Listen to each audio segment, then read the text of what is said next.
বয়সী মেয়েকে বিবাহ করবেন না, তাদের শরীর দুর্বল হয়ে যায়, হয়ে যায়। তুই 30 বছরের মেয়েকে বিয়ে করেছিস, আমার বউয়ের কাছে নিয়ে আয়, তোর বউকে এক ঘুষো মারবে, পাঁজরগুলো ভেঙে যাবে। পাগল। তোর দাদির ক বছর বয়সে বিয়ে হয়েছিল? আমার কটা ফুফ শাশুড়ি জানেন? 7টা। কটা বললাম? 7টা। আর আমার শ্বশুররা 2 ভাই, 7 আর 2 কত? স্বামী, আমার দাদু শ্বশুর আর দাদি শ্বশুর শাশুড়ি কটা হলো? 9 আর 2 ফুটবল টিম। কথা বুঝতে পারেননি? আমার দাদির শাশুড়ি মৃত্যুর আগের দিন পর্যন্ত চোখে চশমা লাগায়নি। কথা বুঝতে পারেননি? আর এখন সিজার করে ছেলে হচ্ছে। এখন তো 98%, ক বললাম 98% পেট ফাড়া ছেলে। ডাক্তারের কাছে যান, সিজার করতেই হবে। সিজারের বাচ্চা, এখন তো এটা তো মডেলিংয়ের যুগ, আপনারা সিজার করুন, সিজারের বাচ্চা সুস্থ হয়, সিজারের বাচ্চা এই হয়, বলছে না বলেনি? তাকে জিজ্ঞেস করুন। আচ্ছা, আমরা মডেলিংয়ের যুগে চলে এলাম, ছাগলগুলো কোন যুগে আছে? কথা বলে না? গরুগুলো কোন যুগে আছে? ওরাও তো মডেলিংয়ের যুগে আছে। শুনেছেন আপনাদের এখানে গায়ের সিজার করতে হয় ছাগলের? তাহলে ছাগলটা ডাক্তার না ডাক্তারটা ছাগল? আপনারা বিচার করবেন, আমি বলবো না। বড় দুঃখের বিষয়, কুকুরের 7টা বাচ্চা হচ্ছে, সিজার করতে হয় না। আপনার বিবির একটা বাচ্চা হবে, নরমেলে বাচ্চা হতে দিবে না। বেঈমান কাফেররা আপনার ইজ্জত নিয়ে খেলা করছে। আমি কিন্তু বিয়ে করেছি যখন, তখন আমার স্ত্রীর বয়স ছিল 13 বছর 8 মাস। কত বললাম? এখন কিন্তু আমার স্ত্রীর বয়স হয়ে গেছে প্রায় 29 মনে হয়। আমার নামে কেস কর, পারিস? কথাটা বুঝতে পারেন? আমাকে কি বলবে? বলবে ইয়ে মৌলবি বলাৎকার কিয়া। আর বলছে আজকে যে নুপুর সারবার মতো হারামের আওলাদ, আর যে শিক্ষিতরা বলছে আল্লাহ নবী মুহাম্মদ সাল্লাল্লাহু আলাইহি সাল্লাম তিনি 6 বছর বয়সে মা আয়েশা সিদ্দিকা রাদিয়াল্লাহু তাআলা আনহাকে বিবাহ করেছেন, ঠিক কিনা? 9 বছর বয়সে সংসার শুরু করেছে। ওই শিক্ষিত দিকে আমি এমন একটা প্রুফ দিয়ে যাচ্ছি, তোমার হিম্মত থাকলে তুমি আমার প্রুফকে কেটে দিবে। আমি জীবনে আর 24 পরগনায় জলসা করব না। আল্লাহ নবী সাল্লাল্লাহু আলাইহি সাল্লাম কতশো বছর আগে এসেছিলেন? 1450। আর 1400 নাই, 1444। 1444 বছর আগে নবীজি বিবাহ করেছেন, মিনিমাম কম বেশি 1500, ঠিক কিনা? ঈশ্বরচন্দ্র বিদ্যাসাগর কতশো বছর আগে? কথা বলে না? 100 বছর, না হলে 70 বছর, না হলে 150 বছর আগে, ঠিক কিনা? খুব জোর, বড় কষ্ট লাগে। ঈশ্বরচন্দ্র বিদ্যাসাগর যেদিনে বিবাহ করেছেন, ওনার স্ত্রীর বয়স ছিল মাত্র 7 ইয়ার্স, 7 বছর। তুমি তাকে কি বলবে? আল্লাহ নবী সাল্লাল্লাহু আলাইহি সাল্লাম যদি মা আয়েশা সিদ্দিকা রাদিয়াল্লাহু তাআলা আনহাকে 6 বছর বয়সে বিবাহ করে 9 বছরে সংসার শুরু করেন, আর যদি নবীজিকে বলাৎকার বলো, তো ঈশ্বরচন্দ্র বিদ্যাসাগরকে তুমি কি বলবে? আমি তোমার মুখ থেকে শুনতে চাই। শুধু তাই নয়, বঙ্কিমচন্দ্র চট্টোপাধ্যায়, যাদের ছবিগুলো বঙ্কিমচন্দ্র চট্টোপাধ্যায়, কবিগুরু রবীন্দ্রনাথ ঠাকুর, ঈশ্বরচন্দ্র বিদ্যাসাগর, সত্যেন্দ্রনাথ বসু, এদের ছবিগুলো স্কুলের প্রফেসরের, হেডমাস্টারের অফিসের মাথার উপরে টাঙানো থাকে, ঠিক কিনা? অথচ এই হারামখোর মাস্টার শিক্ষা অর্জন করে নবীজির বিরুদ্ধে বলছে। নবীজি কেন 6 বছর বয়সে মা আয়েশাকে বিবাহ করেছেন? বঙ্কিমচন্দ্র চট্টোপাধ্যায় ইতিহাস খুলে দেখো, তিনি যেদিনে বিবাহ করেছেন, তিনার স্ত্রীর বয়স ছিল মাত্র 5 ইয়ার্স, 5 বছর।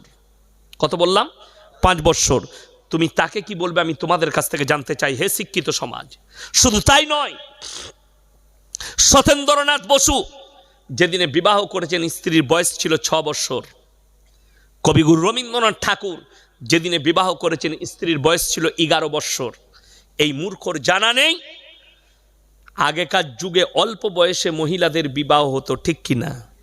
এখন সরকার আইন করেছে, আমরা ভারতের সরকারের আইন মেনে চলি, আমরা 18-এর নিচে বিয়েও দিই না।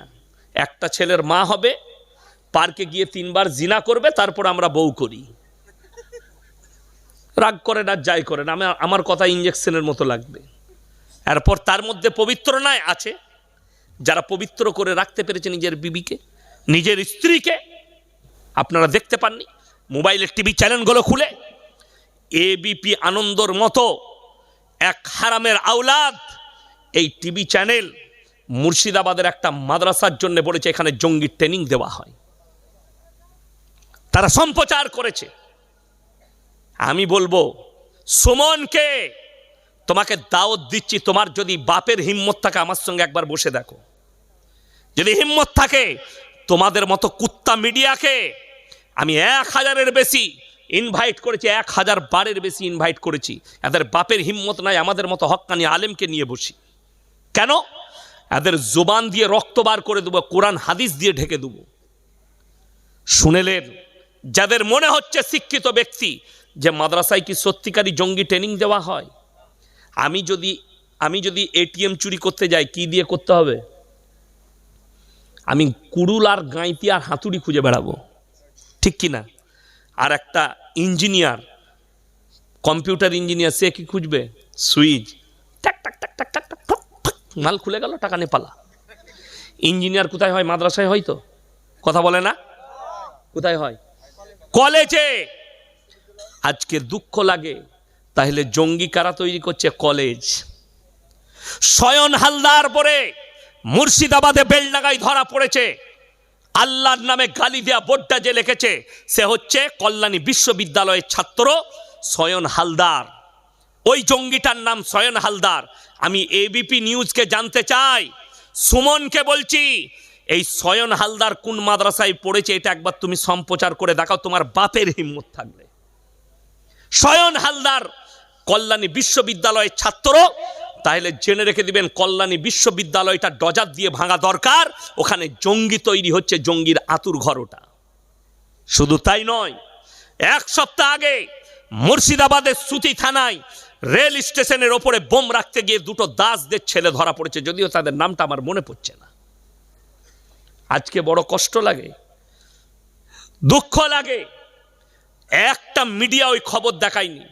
এই হারামখোর মিডিয়াগুলো এরা বিক্রি হওয়া মাল, এরা বিক্রি হয়ে গেছে। আপনার হুঁশ নেই, এরা চাইছে এক শ্রেণীর বেঈমান কাফের, এদের ধ্যান আর ধারণা ইসলাম মিটে যাক। আসামের মুখ্যমন্ত্রী তো, বিস্কুট লাগবে না, আসামের মুখ্যমন্ত্রী তো ডাইরেক্ট বলছে मैं इस्लाम को मिटा दूंगा, इस्लाम मिट जानी चाहिए, करुणा की तरह मिट जाना चाहिए।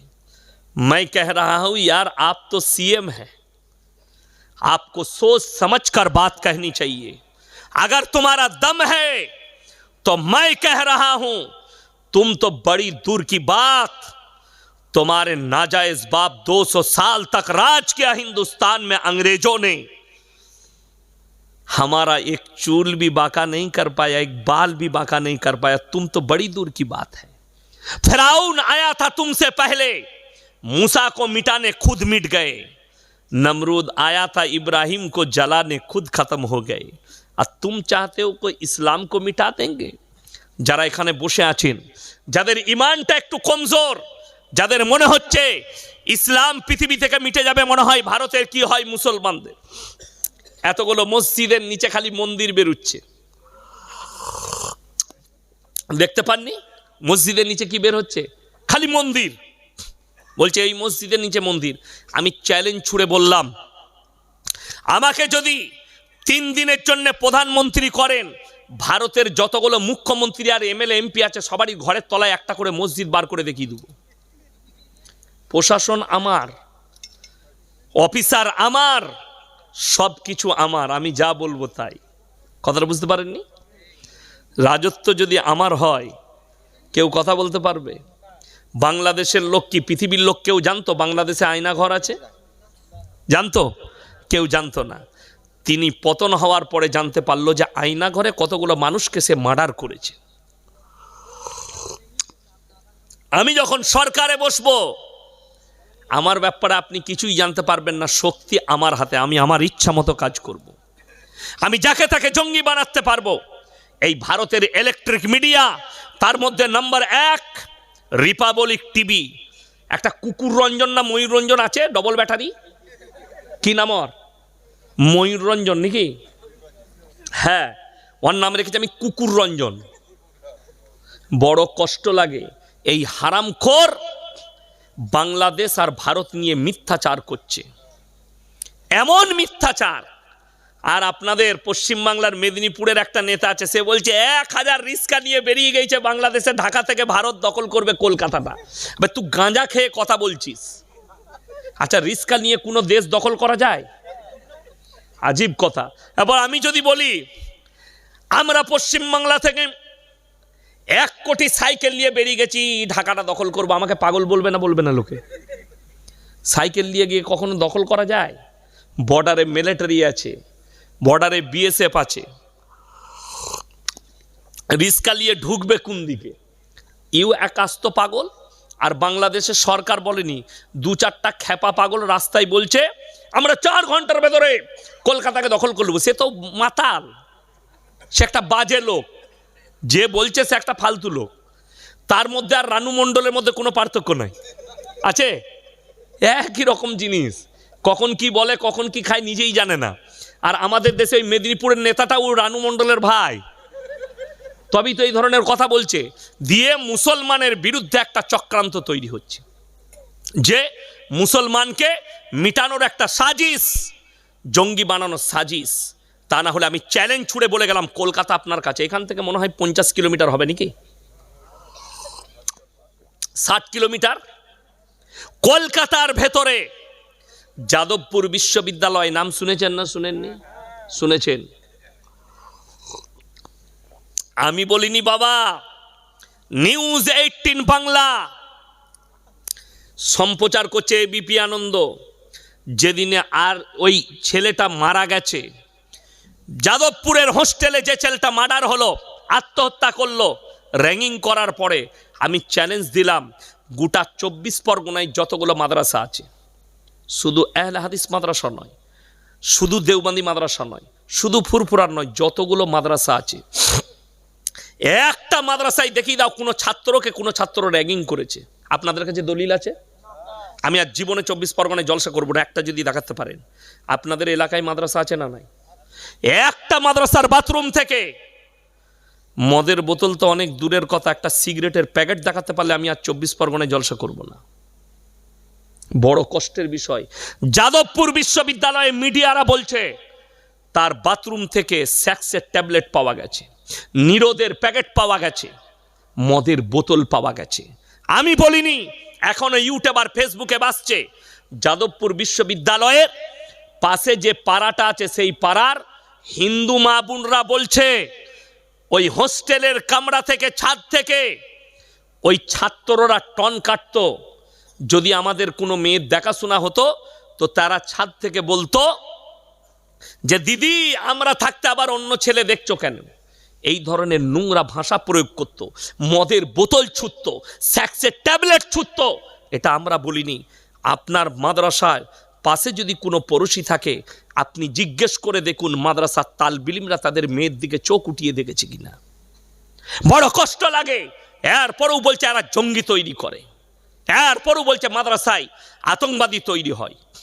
আমি ওয়েলকাম জানাচ্ছি এবিপি আনন্দকে, সুমনকে বলছি তোমার চ্যানেলকে সাবধান করছি, তুমি সাবধান হয়ে যাও। আর তা নাহলে তোমার যেটা ইচ্ছা, তুমি যে মাদ্রাসা বলবে সেই মাদ্রাসায় এসো। তোমার যদি আরবি কিতাবগুলো পড়ার যোগ্যতা না থাকে, তা আমাদের মতো মৌলবীকে বলো আমরা কোরআনটা পড়ে মানে করে দেবো, আমরা আরবি কিতাবটা পড়ে মানে করে দেবো, আমরা ইবারতটা পড়ে মানে করে দেবো, আমরা তালিমুল ইসলামটা পড়ে দেবো, আমরা নুরানি কায়দাটা পড়ে তোমাকে মানেটা বলে দেবো। সেখানে কি শেখানো হয়? বোর্ডেতে অঙ্ক করাচ্ছে ওই মাদ্রাসায়, হারামখোর বলছে বোর্ডেতে বোমের ফর্মুলা শেখাচ্ছে। বাস্তব কথা বলছি, এইটাই সম্প্রচার করেছে এবিপি আনন্দ।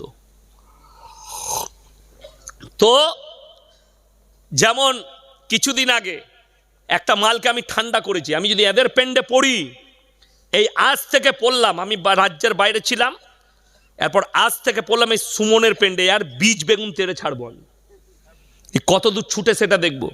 ওই নাজিয়া ইলাই খান বলে মেয়েটা অনেক ছুট ছিল, সে আবার একটা ইসে বলেছে এই মৌলবীকে আমি থাপ্পড় মারবো, তুই আমাকে থাপ্পড় মারবি, তোকে আমি জুতোর মালা পরাবো। অত সহজ নয়। আমার গলায় কোনো পাটির পাট্টা লাগানো নাই, কুত্তা দুটো কন্ডিশনে চিল্লায়। কুত্তা কটা কন্ডিশনে চিল্লায়? দুটো। হয় পাগল হয়ে গেছে তখন চিল্লাবে, আর তা না হয় তার মালিক পাশে দাঁড়িয়ে আছে বলে সে চিল্লাচ্ছে। রাস্তায় সকালবেলায় যদি আপনি কলকাতায় যান, অনেক বড় লোকরা মর্নিং ওয়াক করতে বেরোয় না, সাথে দেখবেন দামি দামি কুকুর চেনটা ধরে রাখে। ওই কুকুরগুলো লোক দেখলে কি বলে? করে না? করে না? কেন? সে জানে মালিক আমার পেছনে দাঁড়িয়ে আছে, আমাকে মারতে পারবে না। রাস্তার কুকুর চিল্লায়, কথা বলেন, ওই কুকুরগুলো চিল্লাবে না। সে জানে আমি চিল্লালে আমাকে পাথর মারবে, না হলে লাঠি করে মারবে, আমার মালিক নাই। হয় পাগল হয়ে গেছে, আর রাস্তার কুকুর চিল্লাই তখন পাগল হয়ে গেলে। এই নাজিয়া ইলাই খান হয় ই পাগল হয়ে গেছে, তা না হলে এর পেছনে এর পাট্টাটা ধরে এর গলায় পাট্টা দিয়েছে, এর মালিক দাঁড়িয়ে আছে বলে কুকুরের মতো চিল্লাচ্ছে, প্রতিনিয়ত ইসলামকে গালি দিচ্ছে। আমি বলেছি 10 মিনিট সময় নেব না, আমার 50টা মিডিয়া থাকবে, লাইভ চলবে, গোটা পৃথিবী দেখবে। আর তোর যতগুলো ইলেকট্রিক চ্যানেল আছে রিপাবলি থেকে দালালের মার্কাগুলো সব নিয়ে আসবি। 10 মিনিটের ভেতরে আমি কোরআন হাদিস থেকে দলিল দিয়ে তো মুসলমান নয় এটা আমি প্রমাণ করে দেবো ইনশাআল্লাহ। ও যে মুসলমান নয় এটা আমি প্রুফ করে দেবো, একদম আমার কাছে দলিল আছে, আমি প্রুফ করে দেবো। আচ্ছা, কোনো চোর বলে আমি চোর লয়? ও বলে আমি চোর? কোনো চোর বলবে যে আমি চোর? সবসময় বলে সত্যি বলছি, আমি চুরি করিনি, আমি ভালো লোক, বলে না? বলে না? ও নিজের হাতে এরকম করে টাট্টু করেছে, আরবিতে লেখে দিয়ে দেখাচ্ছে আমি মুসলমান আছি, এই দেখ আমার হাতে লেখা আছে। তুই চোর বলি তোকে লেখে দেখাতে হচ্ছে। আমি আপনাদেরকে প্রুফ দেবো যে আমি মুসলমান। আপনারা আমার বক্তব্য বুঝতে পারছেন না যে আমি কোরআন হাদিসের বক্তব্য দিচ্ছি? কথাটা ঠিক কিনা? আমার পশ্চিম বাংলার লোক জানে। আর আমি চ্যালেঞ্জ ছুড়ে বললাম তোর বাপ আর মায়ের প্রুফটা দে আমাকে।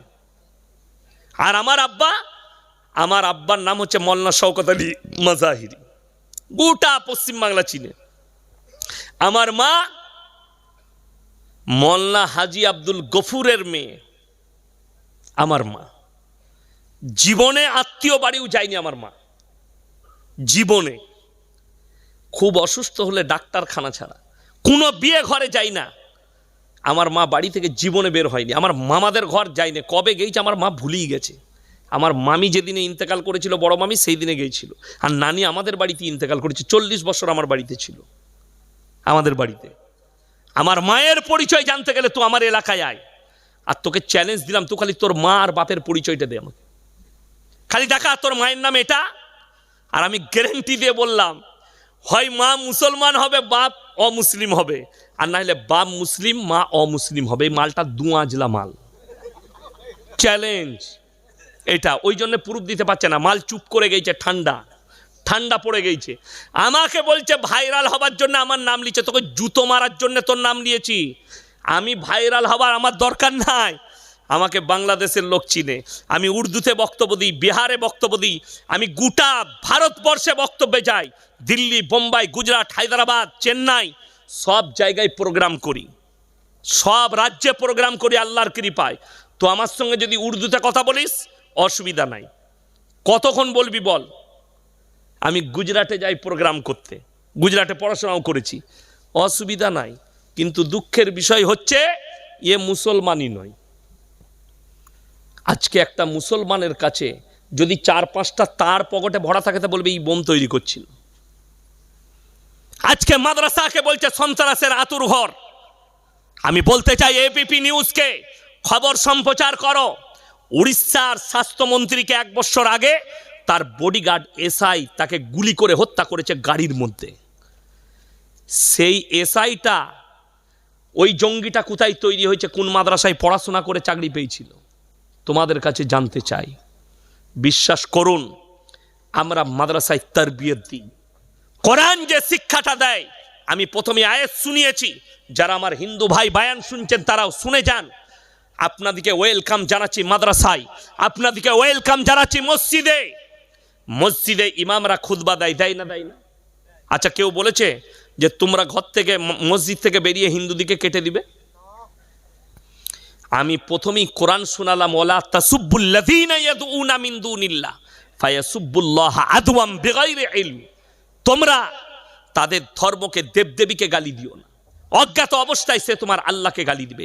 রাসূল আকরাম সাল্লাল্লাহু আলাইহি ওয়াসাল্লাম দুঃখের সঙ্গে বলছি, তিনি যেদিনে মক্কা বিজয় করেন, আল্লাহর হাবিব সাল্লাল্লাহু আলাইহি সাল্লাম 5টা কথা জারি করলেন সাহাবীদের কাছে, এ আমার সাহাবীরা শোনো। সেদিনে সাহাবীরা তলোয়ার নিয়ে দাঁড়িয়ে গেছেন, আজকে বদলা লুব, আজকে বদলা লিবার দিন। আল্লাহ নবী বললেন, হে আমার সাহাবীরা বসো, ক্ষান্ত হও, তোমরা যে বলছো বদলা লুব, আমার 5টা হুকুম পালন করো। নাম্বার 1, বৃদ্ধকে মারতে পাবে না, জোরে বলুন সুবহানাল্লাহ। নাম্বার 2, বৃদ্ধাকে মারতে পাবে না। নাম্বার 3, শিশুকে মারতে পাবে না। নাম্বার 4, আত্মসমর্পণ করলে মারতে পাবে না। নাম্বার 5, কাবা ঘরে প্রবেশ করলে মারতে পাবে না। আল্লাহ নবী সাল্লাল্লাহু আলাইহি সাল্লাম জিনাকে ক্ষমা করেছেন। আল্লাহর কসম খেয়ে বলছি, পৃথিবীর কেউ ওই রকম ব্যক্তিকে ক্ষমা করতে পারবে না। কেউ যদি আপনার বাপকে মার্ডার করে আর সে যদি আপনার চোখের সামনে এসে যায় যে আমি মার্ডার করেছি, তাকে আপনি ছাড়বেন না মার্ডার করবেন? কথা বলেন, সে মার্ডার হয়ে যাবে আমাদের হাত থেকে। আপনারা কেন, আমার চোখের সামনে যদি আমার সন্তানকে মারে কিংবা আমার বাপকে মারে, আমার মতো মৌলবিও কন্ট্রোলে থাকতে পারবো না। আর আল্লাহ রাসূল সাল্লাল্লাহু আলাইহি সাল্লামের চাচা যান, যারা হজ করতে গেছেন, দেখেছেন মক্কায়, সেখানে ওহুদের প্রান্তরে 70 জন সাহাবীর কবর ব্যারিকেড দিয়ে ঘেরা আছে, লোহার ব্যারিকেড দিয়ে। সেখানে একজন সাহাবী শুয়ে আছেন, তিনি হচ্ছেন হযরতে আমির হামজা রাদিয়াল্লাহু তাআলা আনহু, নবীজির চাচা যান। যুদ্ধের ময়দানে বুকটা চিড়ে কলিজা থটটা বার করে যিনি চিবিয়েছিলেন, তার নাম হচ্ছে হিন্দা। নবীজি বললেন, আমি তোমাকে ক্ষমা করেছি, আল্লাহ তোমাকে ক্ষমা করেছে, শুনে নাও, আমি আল্লাহর নবী, দয়ার নবী, ক্ষমা করতে জানি, দয়া করতে জানি, বদলা নিতে জানি না। জোরে বলুন সুবহানাল্লাহ। কলমাটা পড়ে নাও। নবীজি বললেন, তোমাকে তো আমি ক্ষমা করেছি, আল্লাহ ক্ষমা করেছে, তুমি কালমা পড়ে নিয়েছো, কিন্তু তুমি কোনোদিন আমার সামনে এসো না। তোমার চেহারা দেখলে আমার চাচা জানের কথা মনে পড়লে আমার বুকটা ফেটে যায়। নবীজি নিষেধ করলেন, আর কোনোদিন তুমি আমার সামনে এসো না, আল্লাহ তোমাকে ক্ষমা করেছেন। নবীজি ক্ষমা দেখিয়েছেন, ক্ষমা শিখিয়েছেন। আমরা হচ্ছি সেই রসুলের উম্মত। একটা ভারতবর্ষে এই এবিপি আনন্দ, রিপাবলিক টিভি, নিউজ 18 বাংলা, আজ তাক, যতগুলো এই হারামখোর চ্যানেল আছে, এই দালাল চ্যানেলওয়ালাদিকে বলছি, একটা ভারতবর্ষে প্রুফ দাও কোনো মুসলমান ভাই কোনো হিন্দু ভাইকে, কোনো দলিত ভাইকে তার কলার ধরে বলেছে আল্লাহু আকবার, নারায়ে তাকবীর, আল্লাহু আকবার বল। একটা প্রুফ দিতে পারলে আমি আর জীবনে কোনোদিন সমাজের বুকে কথা রাখবো না। আমি কাল থেকে মাদ্রাসায় ক্লাস করবো, আর বাইরে বের হব না। আমার রোজা অবধি যা ডেট আছে আমি ক্যান্সেল করে দেবো। একটা যদি এই চ্যানেলওয়ালারা প্রুফ দিতে পারে, একটা প্রুফ দাও যে কোনো মুসলিম ভাই কলমা লেখা কিংবা ইসলামের একটা ঝান্ডা নিয়ে কোনো মন্দিরের মাথায় চেপে সেখানে টাঙ্গিয়েছে, আর আমি 1000-এর বেশি প্রমাণ দেবো। দিল্লিতে, মুম্বাই, উত্তরপ্রদেশ, হরিয়ানা, ইউপি ছুটে গিয়ে মসজিদের ছাদে চেপে মিনারের উপরে জয় শ্রীরামের ঝান্ডা লাগিয়েছে। মুসলমান যুবককে পিটিয়ে মারা হয়েছে। জয় শ্রীরাম বল একদিকে বলেছে, জয় শ্রীরাম বল একদিকে পিটিয়ে মেরেছে। আরে শ্রীরামজিও লজ্জা পায় তোমার মতো ভক্তকে দেখে। শ্রীরামজি, তোমরা রসুলকে গালি দাও, আল্লাহকে গালি দাও, কিন্তু আমরা কোনোদিন শ্রী কিষণজিকে গালি দিই না, শ্রীরামজিকে গালি দিই না। কেন? রসুল আকরাম সাল্লাল্লাহু আলাইহি সাল্লাম আদর্শ দিয়েছে। শুনেলেন, কিয়ামতের পূর্বে, কিয়ামতের মারাত্মক আলামতের মধ্যে একটা আলামত হচ্ছে গোটা পৃথিবীতে হারাম আওলাদে ভরে যাবে, আপনি রুখতে পারবেন না।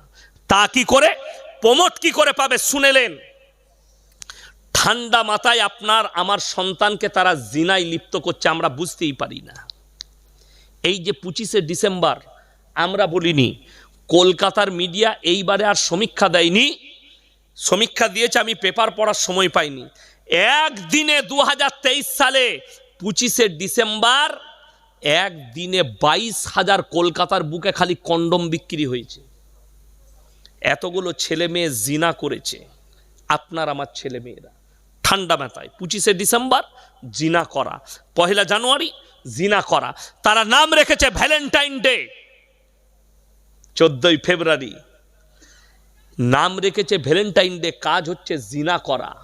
নাম রেখেছে রোজ ডে, কাজ হচ্ছে জিনা করা। নাম রেখেছে কিস ডে, কাজ হচ্ছে জিনা করা। এইগুলো সব জিনার এক একটা রাস্তা তারা খুলে রেখেছে, আপনি আমি বুঝতেই পারি না, আমার সন্তান বুঝতেই পারে না। আপনাকে স্যাম্পেল বলি দিই, আজকে আমি ইয়াসিন জলসা করতে এসেছি, আমাকে যদি বলেন মৌলী সাহেব আপনার পরিচয় কি, আমি বাপের নাম লুবো না মায়ের? কথা বলে না, বাপের। আপনাদিকে আমি যদি ভাইকে বলি ভাই আপনার পরিচয় কি, ইনি বাপের নাম বলবে না মায়ের? বাপের। বাবা যদি মারাও যায় তাও বলবে আমি মৃত অমুকের সন্তান, ঠিক কিনা? আপনাদের এখানে ছাগলের ছানা হয় না, হয় না? আপনারা ছাগলের ছানা বলেন না পাঁঠার ছানা? ছাগলের। গায়ের বাচ্চা হলে গায়ের বাচ্চা বলেন না পাঁঠার? ষাঁড়ের গায়ের বাচ্চা। আল্লাহ তাআলা ইনসানের পরিচয় ঘটিয়েছে বাপের দ্বারা, আর জানোয়ারের পরিচয় ঘটিয়েছে মায়ের দ্বারা। একটা ছাগল মাঠে গেলে 5টা পাঁঠা তার সাথে মিলামিশা করতে পারে, কার বীর্য থেকে বাচ্চা হয়েছে এটা আল্লাহ ছাড়া কেউ জানে না, ঠিক কিনা? একটা ষাঁড়, একটা গাই মাঠে গেলে 5টা ষাঁড় মিলামিশা করতে পারে, কার বীর্য থেকে বাচ্চা হয়েছে এটা আল্লাহ ছাড়া কেউ জানে না। যে মহিলাদের মনে মনে হচ্ছে একটা পুরুষ ইসলামে 4টা বিয়ে করতে পারে, কিন্তু একটা মহিলা কেন 4টা স্বামী রাখতে পাবে না, সেই দুর্বল মহিলা দিকে বলছি, সেই ইমান হারা মা বোনের দিকে বলছি, শোনো, তোমরা যদি 4টা স্বামী রাখতে দাও তোমাদের মধ্যে আর জানোয়ারের মধ্যে কোনো ফারাক থাকবে না। কেন? বাচ্চাটা কার সংশয় দাঁড়িয়ে যাবে, সংশয় দাঁড়াবে। আজকে ভারত ছাড়া, ইসলামিক কান্ট্রি ছাড়া বেঈমান কাফেরদের যতগুলো দেশ আছে, London, America, Japan, German, Britain, যতগুলো আছে, উত্তর কোরিয়া, দক্ষিণ কোরিয়া, চাইনা, তারা তাদের দেশে পার্লামেন্টে পাশ করিয়েছে, এরপর থেকে যতগুলো বাচ্চা হবে তারা নিজের পরিচয়, মায়ের পরিচয়ও বাঁচতে পারবে। মা জিনা করবে, এখন তো নাম দিয়েছে রিলেশন। আমাদের সমাজের যুবকরা মৌলবীদের থেকে ভালোবাসে আমাকে, কিন্তু চুল কাটে শুয়োরের মাথার মতো। সেলফি নিচ্ছে আমাদের, হুজুর একটা সেলফি নেব, আর চুলটা হচ্ছে শুয়োরের মাথার মতো কেটেছে, এইরকম করে তুলে দিয়েছে ওপর দিকে, মনে হচ্ছে শুয়োরের মাথাটা। ভালোবাসে আমাকে, আর প্যান্ট পরেছে সালমান খানের মতো ছিঁড়া, হারাম করে হুঁটো বেরিয়েছে। হ্যাঁ, ওই রকমই বেঈমান কাফেররা তো তাদের মেহনতে কামিয়াবি লাভ করেছে। বুখারী শরীফের হাদিসে আছে, আপনারা কি মনে করছেন বুখারী হাদিসটা আমরা মৌলবীরাই পড়ি, বেঈমান কাফেররা পড়ে না? তারা আপনার বিরুদ্ধে সাজিশ করার জন্যে, ষড়যন্ত্র করার জন্য তারাও রসুলের হাদিসগুলো পাই টু পাই ভাবে পড়ে এবং অনুসরণ করে কিভাবে ইমানকে ধ্বংস করা যায়। রসুলের হাদিসে আছে, টাকনুর নিচে কাপড় যারা পরবে জাহান্নামের আগুনে ওই অঙ্গগুলো জ্বালানো হবে এবং তারা জান্নাত পাবে না, রসুলের হাদিস। বেঈমান কাফেররা, পুরুষরা, বেঈমান কাফেররা সাজিশ করলে এমন প্যান্ট তৈরি করো, এরা যেন প্যান্টের সাথে সাথে রাস্তায় চললে শুয়োরের গু, কুকুরের গু, কুকুরের মুখ সব নিয়ে যেন মসজিদে ঢুকে, একবারই টাকনুর নিচে। ঠিক বললাম না? আমাদের দেশের কিছু ছেলে মসজিদে ঢুকে প্যান্টটা উজু করে গুটুচ্ছে। আচ্ছা, নামাজ পড়ার সময় খালি প্যান্ট গুটিয়ে পড়া সুন্নত না, অল টাইম টাকনুর ওপরে পড়া? আমি গত বছরে মুম্বাই যাচ্ছিলাম, কলকাতার এয়ারপোর্টে আছি, আমার সামনে একটা ছেলে দাঁড়িয়ে আছে, বিহারি মুসলমান। তো সে এমন একটা প্যান্ট পরেছে পেছন থেকে মনে হচ্ছে খুলে পড়ে যাবে। তো আমি বললাম ভাইয়া থোড়া উপর কর লো তো পিছে গড়বড় হয়ে যায়গা। সে কি বললে জানেন? বললে হজরত ইয়ে স্টাইল হ্যাঁ। আমরা সালা ऐसा भी डिजाइन का पैंट निकाल चुका है। আমি মনে মনে ভাবলাম, এই ছেলে যদি নামাজ পড়তে যায় মসজিদে, সে সিজদায় গেলে পেছনে যে থাকবে তার আর নামাজ হবে? সে তো পুরো আলী বাবার গুফা দেখতে পাবে, নামাজ শেষ। ইমানদারির সঙ্গে বলবেন, আপনি স্কুলে গেলে বিনা ইউনিফর্মে যান না ইউনিফর্ম পরে যান? ইউনিফর্ম পরে যান। প্রত্যেক জায়গার ইউনিফর্ম আছে। আমি আমাদের বর্ধমান জেলায় এক জায়গায় শালিমার কোম্পানি হাইওয়ের ওপরে হয়েছে, দিল্লি রোডে। তারা কি করে, মুরগির মাংসগুলো বিদেশে এক্সপোর্ট করে, মানে খালি ডানা কাটি লাই আর রান থান লাই, বাকি বুকের হাড্ডিটা এবং গর্দনের কাছে যে গলার সঙ্গে হাড্ডিটা থাকে এটা মার্কেটে বিক্রি করে। আমি দেখলাম মুসলমানরা অ্যাভেলেবেল কিনছে। আমি জিজ্ঞেস করলাম, এই তুমি যে মাংসটা বিক্রি করছো কোথা থেকে এনে? বলে শালিমার কোম্পানি। আমরা বেচতে পাবে না, আগে দেখবো হালালটা কিভাবে হচ্ছে।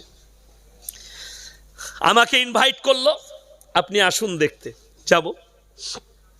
তাদের অফিসে যখন গেলাম, তাদের যে সিইও আছে, ম্যানেজার আছে, সে আমাকে বললে, স্যার ভেতরে ঢুকতে গেলে আমাদের ইউনিফর্ম পরে ঢুকতে হবে। ড্রেসিং রুম আছে, আপনি ভেতরে ঢুকে ড্রেসটা পরে নেন।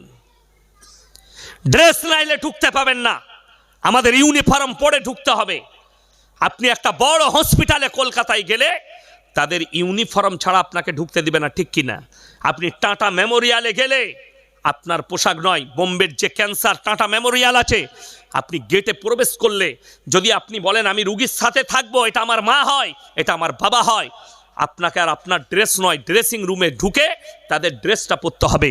আর আপনি আল্লাহর ঘরে ইবাদত করবেন, আপনার ইউনিফর্ম লাগবে না। আপনি নিচে প্যান্ট পরেছেন, অসুবিধা নাই, এমন গেঞ্জি পরেছেন সিজদার সময় আপনার পাছা বেরিয়ে গেল, কোমর বেরিয়ে গেল, বুক বেরিয়ে গেল। আপনি ব্যাগেতে চাকরি করেন, পাঞ্জাবিটা ব্যাগেতে ভরে রেখে দেন, খালি মসজিদে ঢুকবেন পাঞ্জাবিটা পরে নিলেন, নামাজ আদায় করলেন, আবার পাঞ্জাবি খুলে দেন, ডিউটি করেন, ইউনিফর্ম বেঁচে গেল। আপনি ইউনিফর্মটা ইউজ করলেন, আপনার কোমর বেরোবে না কিছু। ভাই বেঈমান কাফেররা তো এটা সাজিশ, নারীদের জন্য টাকনুর নিচে কাপড় পরা। আজকে বেঈমান কাফেররা সাজিশ করেছে, যতগুলো সালোয়ার বিক্রি হচ্ছে সব মেয়েরা এইখানে পড়ছে, ঠিক বললাম না? এত ওপরে, আর পায়ে আবার অনেক মেয়ে কালো সুতো বাঁধছে, বলে এটা কি, বলে হুজুর বলেছে লজল লাগবে না। তোর হুজুরও মার খাবে, তুইও খাবি। গলায় দড়ি বাঁধ আর মরবি না। কষ্টের বিষয়, এই নারীগুলো দুটো পাপে লিপ্ত হবে। এক তো রসুলের হাদিসের বিরুদ্ধে যাওয়ার কারণে জাহান্নামের আগুনে পুড়বে।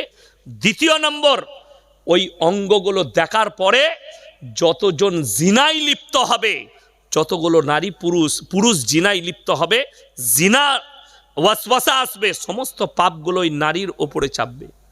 পর্দা করা ফরজ না ফরজ নয় বাবা? ফরজ। পর্দা করা ফরজ তো? পর্দা রেখেছি না ছিঁড়ে দিয়েছি? পর্দা শেষ করে দিয়েছি। কোরআন বলছে ওয়াদরিব খুমুরহিন্না আলা জুনুবিহিন, হে নারী পর্দা নির্ধারিত করো, তোমরা কোনোদিন ধর্ষিত হবে না, লাঞ্ছিত হবে না। বিশ্বাস করুন, এই ভারতে, আমি একজন ভারতবর্ষের মানুষ, দুঃখের সঙ্গে বলছি, ভারতের কোর্ট, আমি একজনার প্রায় লাইভ দেখি, তিনি যখন বিচার করেন, জাস্টিস সিনহা, অমৃতা সিনহা বলে একজন হাইকোর্টের জজ আছেন, দেখেছেন, নাম শুনেছেন, মেয়ে ছেলে, তিনি খুব ভালো কথা বলেন। ওই অমৃতা সিনহার আমি অনেক কিছু দেখি, উনি যখন বিচার করেন ওগুলো শুনি, যে উনি ডাইরেক্ট অনেক কিছু বলেন, ভালো কথা বলেন। এই কোর্ট থেকে আমি আবেদন করব, একটা মুসলিমদের মেয়ে হিজাব পরে আর বোরকা পরে কলেজে গেলে তাকে কোর্টে কেস লড়তে যেতে হয়, অথচ একটা মেয়ে ম্যাংটো ঘুরে বেড়াচ্ছে এয়ারপোর্টে আর রাস্তায়, বোম্বে দিল্লির রাস্তায়, তাকে কেস লড়া লাগে না। এখানেই বোঝা যাচ্ছে নারীর ইজ্জত তোমার কাছে কতটা। আর ইসলাম বলছে ঢেকে দাও, নারীকে পর্দার মধ্যে নিয়ে এসো। আজকে অনেক মহিলা শিক্ষিতরা মনে করছে ছোট ড্রেস পরাটা মডেলিং। ছোট ড্রেস পরা যদি মডেলিং হয়, বাদুরিয়া থানায় সব থেকে বড় মডেলিং হচ্ছে কুত্তাগুলো, যারা কোনো পোশাকই পরে না। চকলেট কিনেন না 1 টাকা দামি চকলেটটা খোলা থাকে না প্যাকেটের মধ্যে থাকে? আপনি ভেবে দেখুন, সামান্য 1 টাকা চকলেট, ওই চকলেটের প্যাকেটটা ফেলে দিলে যদি তার ইজ্জত নষ্ট হয়ে যায়, চকলেটটা খুলে বিক্রি করলে যদি ধুলোবালি পড়ে ইজ্জত নষ্ট হয়, একটা নারীর আল্লাহ কত মর্যাদা দিয়েছে কোরআনে, রসুল কত মর্যাদা দিয়েছেন। আল্লাহর হাবিব সাল্লাল্লাহু আলাইহি সাল্লাম হাতেম তায়ের বিটির, একজন মুশরিকের বিটির মাথায় নিজের পাগড়িটা খুলে ঢাকা দিলেন।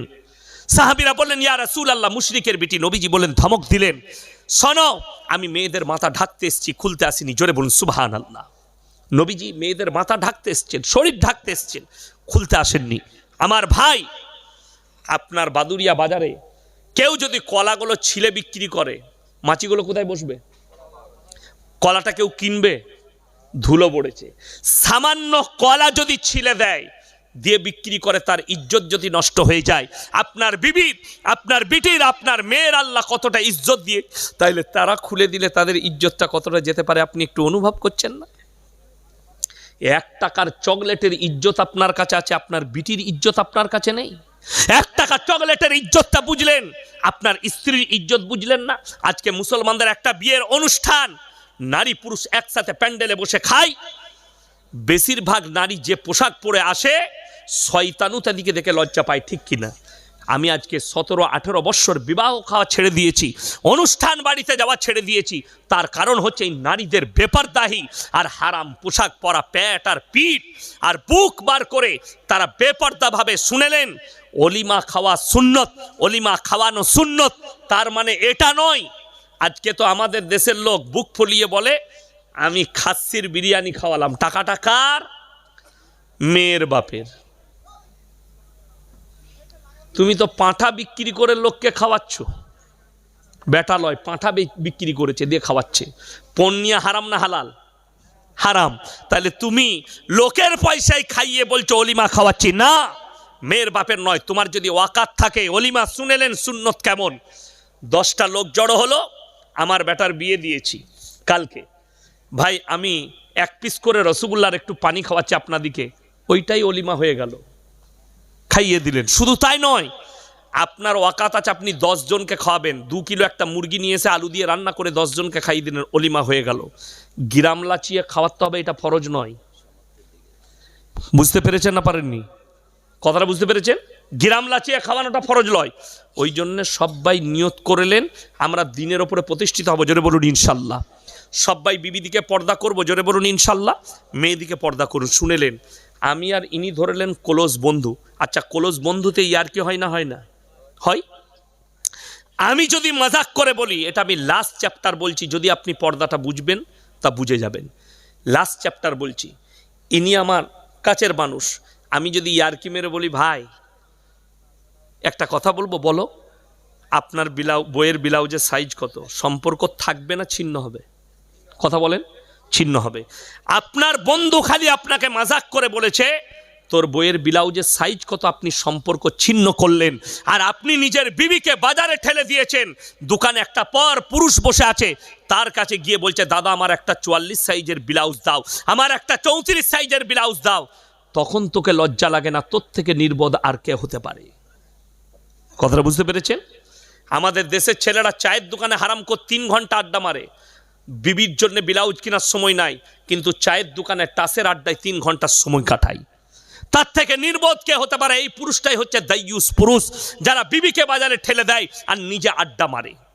নামাজের দাওয়াত দিলে কি বলে আমার সময় হচ্ছে না, অথচ হারাম করে চায়ের দোকানে 3 ঘন্টা আড্ডা মারে। সবাই 5 ওয়াক্তের নামাজ পড়বো, জোরে বলুন ইনশাল্লাহ।